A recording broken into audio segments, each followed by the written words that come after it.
They say truckers see things on the road that no one else does. Shadows moving where there shouldn't be any. Strange figures standing by empty highways. Headlights that belong to no vehicle.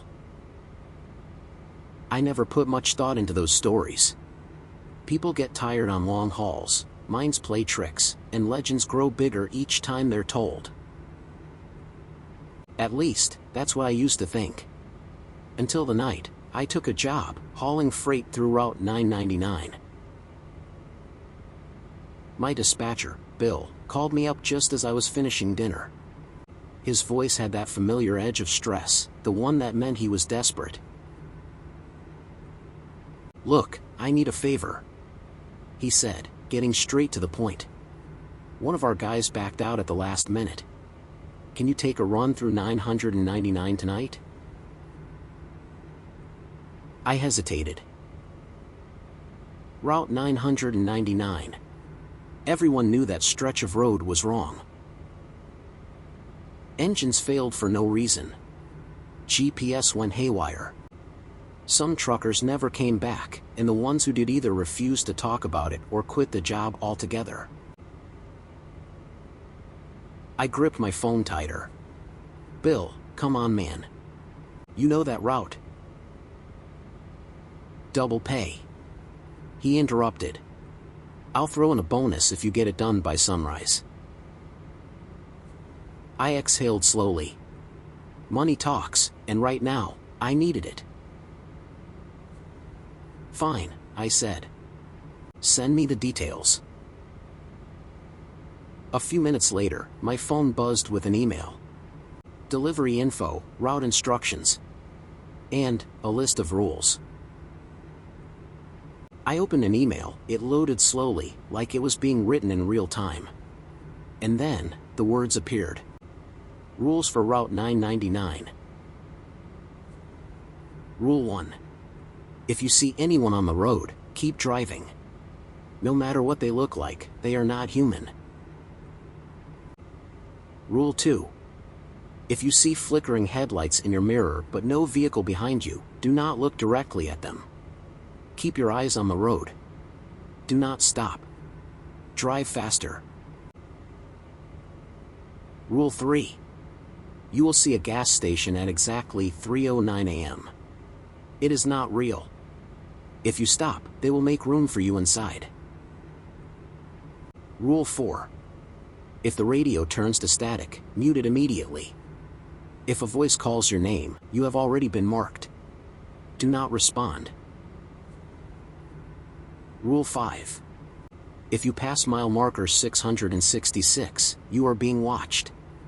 Do not react, no matter what you feel. Rule 6. No matter how lost you feel, follow the road. Do not take any exits until sunrise. I stared at the screen, my pulse suddenly louder in my ears. The words felt off. Like they weren't just instructions, but a warning meant for me. A cold shiver ran down my spine. For a moment, it felt like something was watching me. I shook my head. This was just some weird initiation thing, right? Maybe a prank from the other drivers. Shoving the uneasy feeling aside, I grabbed my keys, locked up my place, and climbed into my truck. The clock on my dashboard read 11:45 p.m. If I kept a steady pace, I'd be done before sunrise. As I drove, the bright city lights slowly disappeared in my side mirrors, swallowed by the vast emptiness of the open road. The hum of the tires against the asphalt was steady, almost comforting. For the first hour, nothing happened. No strange sounds, no flickering lights. Just me, the highway, and the dark. But then, around 1:30 a.m., I saw her. A woman stood in the middle of the road, crying. Her shoulders shook violently, her hands clutching at the tattered remains of a red dress.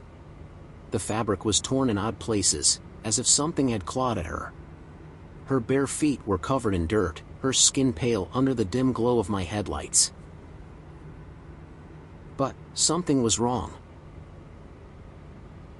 Her face. It didn't stay the same. It shifted, flickering between features that didn't belong together. 1 second, she had high cheekbones and hollow eyes. The next, a round face with lips too full, then a stretched jaw that seemed too long.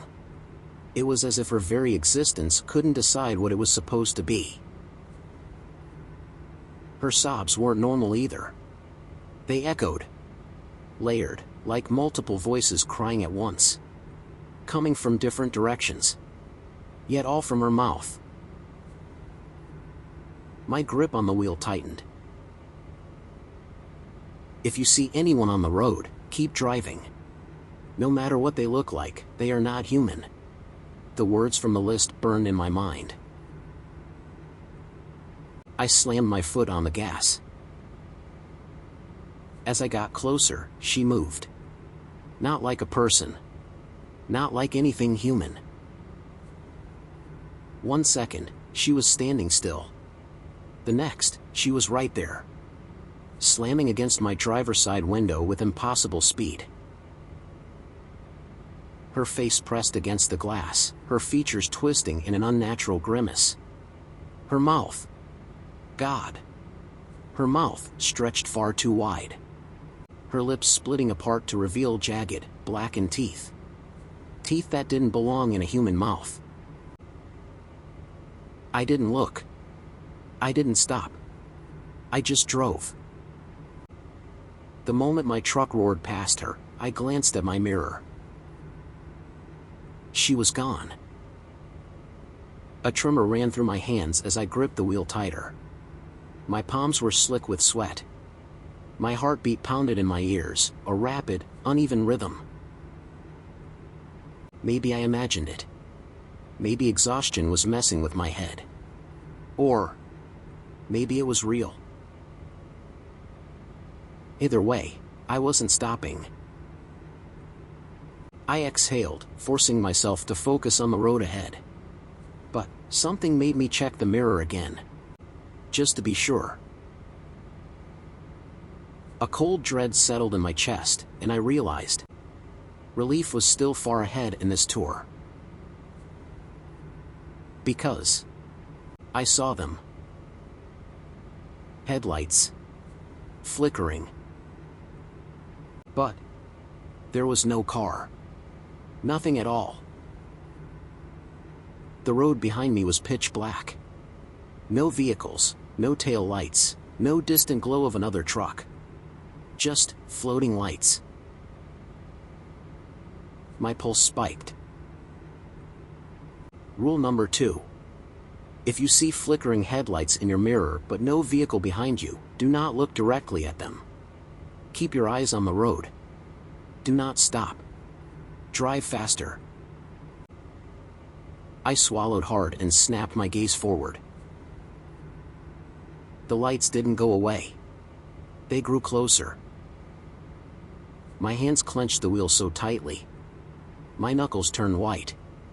I pressed harder on the gas, the truck's engine groaning as it picked up speed. Then I saw it. Something inside the lights. A shape. Enormous. Writhing. Moving like it was pushing, crawling, forcing its way through something unseen. I didn't look. I would not look. I pressed the gas harder. For a brief second, the lights vanished. Relief flooded through me. Until I glanced at the mirror again. The shadow was still there. Not in the headlights. Not behind me. It was across the road. A massive, twisting shape stretching over the asphalt. Watching. A heavy weight settled in my chest. I exhaled slowly, forcing myself to keep my breathing steady, trying to shake off the sensation that something had been watching me. The road stretched ahead. Empty and dark. Endless in every direction.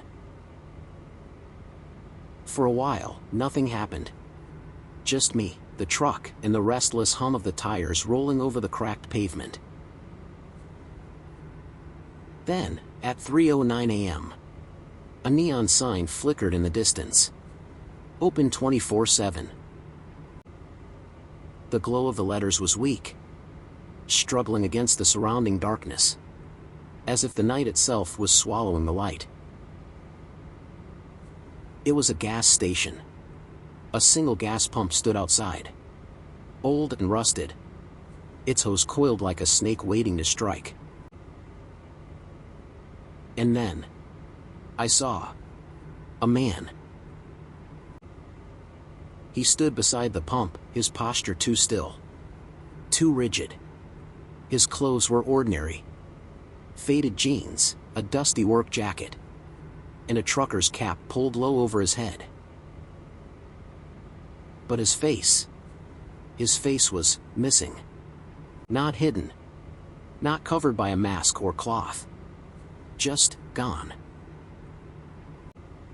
A smooth, featureless stretch of pale skin where a face should be. No eyes, no nose, no mouth. Just nothing. My stomach twisted. I clenched my teeth. Rule number 3. The gas station is not real. If you stop, they will make room for you inside. The rule echoed in my mind like a relentless prayer. I pressed my foot harder on the gas, and kept driving. As I passed, the man turned. I don't know how I knew, but I felt it. Even without eyes, I felt him watching me. God. The feeling was unbearable. Pure dread creeping into my bones as I drove on that empty, dark road. Then, out of nowhere, I heard that voice, right beside me. "You forgot to stop," it said. Cold fear shot through my body. The voice came from the passenger seat. I didn't look. I would not look. My grip on the wheel tightened. I stared straight ahead, jaw locked, refusing to acknowledge whatever was in the cab with me. Seconds stretched like hours. And then, the gas station was gone. 1 second it was there, flickering at the edge of my vision. The next, nothing but darkness and the endless highway. I swallowed hard. By now, my nerves were shot. My hands were stiff from gripping the wheel too tightly. My knuckles white. Every muscle in my body was locked in place. Every part of me screaming to just get through the night. Then, the radio crackled. Soft at first, like a distant whisper. Then, louder. Just static. A sound that should have meant nothing. But deep inside, I knew. I knew what was coming. Then, I heard it. My own voice. "I see you." My breath caught. That wasn't a recording. That wasn't an echo. It was me. Speaking in real time. But I hadn't said a word. Then, rule number 4 flashed in my mind. If the radio turns to static, mute it immediately. If a voice calls your name, you have already been marked. Do not respond. I scrambled for the dial, my fingers slipping on the controls as my heart pounded in my chest. Before I could mute it, the voice spoke again. "You shouldn't be here." My own voice. Flat. Emotionless. Wrong. I slammed my hand down on the mute button. Silence. But it didn't feel right. It felt too empty. Like something else had taken the sound's place. Then, the radio crackled again. Even though I had muted everything, the static forced its way through. I didn't touch it. I didn't move. But a voice came through anyway. My voice said, "Please help. I don't know where I am. It's so dark." A chill ran down my spine. I muted it. Immediately. I pressed my lips together, forcing myself to focus. Eyes on the road. Hands on the wheel. Don't listen. Don't react. The static hummed for a few more moments. And then, silence. The voice was gone. The road stretched ahead, empty, dark, and endless. I took a slow, shaky breath. Just keep driving. By now, exhaustion weighed heavily on me. I just wanted to get this over with as quickly as possible. My eyes stayed fixed on the road, my mind numb with fatigue. Then, in the dim glow of my headlights, I saw it. Mile marker 666. I felt it before I saw it. The air thickened, pressing against me like something was breathing in the dark. The truck felt smaller, suffocating. I forced myself to keep driving. Eyes straight ahead. Don't look. Don't think. Just go. Then, tap. Something knocked against my window. I turned my head, inch by inch. And what I saw was impossible. No, not a fist. A finger. Long. Sharp. Too many joints. My peripheral vision caught movement outside. Something was running alongside me. No. Crawling. A shape. Twisted and wrong, limbs bending the wrong way, keeping pace with my truck. Its mouth stretched open. Too wide. Too empty. Until it was inches from my window. A voice, jagged and hungry, commanded me. Look at me. I didn't. I kept my hands steady. My breathing even. I gripped the wheel so tight my fingers ached. The thing scraped against the glass, moving faster, pressing closer. I did not react. I don't know how long I drove like that, minutes, hours, but eventually, the weight in the air lifted.